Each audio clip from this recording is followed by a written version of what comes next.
Welcome to Music in 5 Minutes or Less with Mr. Craig. I am Craig Harmon of Harmony Music Education, also known as Mr. Craig. What I'm going to do in these videos is take something relating to music, whether that's music history, something about music technique, anything relating to music, and talk a little bit about it and hopefully teach you something maybe that you didn't know or help you learn something in 5 minutes or less. So here we go. Today's topic is enunciation when you're singing. What does that mean? Well, back in the days when I listened to music on cassette tapes or CDs, yes, it's way before digital music, there were liner notes. And most of those liner notes would have the words to the songs. And when you listen to the song and you follow along with the liner notes, you may sometimes have a hard time understanding what those words were supposed to be. And maybe you've had this, right? Maybe you're listening to a song and you hear the words and you think there's something, and then you look up the words and say, whoa, I did not think that was it. Part of the problem is when it comes to singing, we don't always clearly enunciate the words we sing. And what I do with my voice students is this fun little exercise. I encourage them to listen to people talk for that week between lessons. And it's amazing because, well, we don't talk clearly. We mumble a lot. See what I'm doing? I'm putting my T's at the ends of my words when I'm talking. We don't do that. See, that's what I just did, right? This is what happens. And this is where singing really goes different than talking. Because if we're singing words, we want them to be understood. That's the whole point, right? Otherwise, we can just sing some nonsensical syllables or do some scat singing or something like that.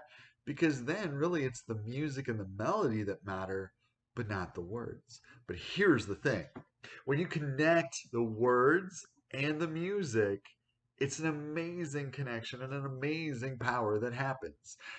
But the listener has to understand what the words are saying. So when you're singing, make sure that you sometimes overdo it. And this is what I teach students is that we focus on overdoing it because my high school choir director said this and it stuck with me ever since. When you think you're overdoing it, you're probably close to being right. What happens a lot of times, and especially with singing, is that we cannot see what we're doing. We can only feel it and we can only hear it. And even hearing, well, that's another video. But the thing is that we cannot see or feel what we're doing. Well, we can only feel, not see.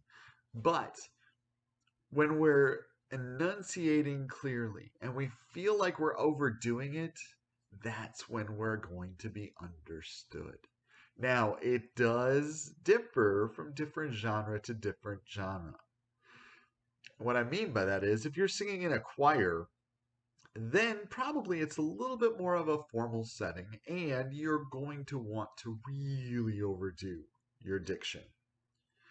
If you're singing in more of a pop style, it's a little bit more relaxed, but the same thing still matters. You have to be understood when you sing. I'll never forget the first choir concert that I directed. I was a high school choir director, and my Christmas concert that I had my high school choir sing, I had them sing a piece called Whoever Seeks the Christ. And I was, right out of college, I thought I was going to do some good things and I'm going to, be a good director and I'm going to video myself and video the concert and review it.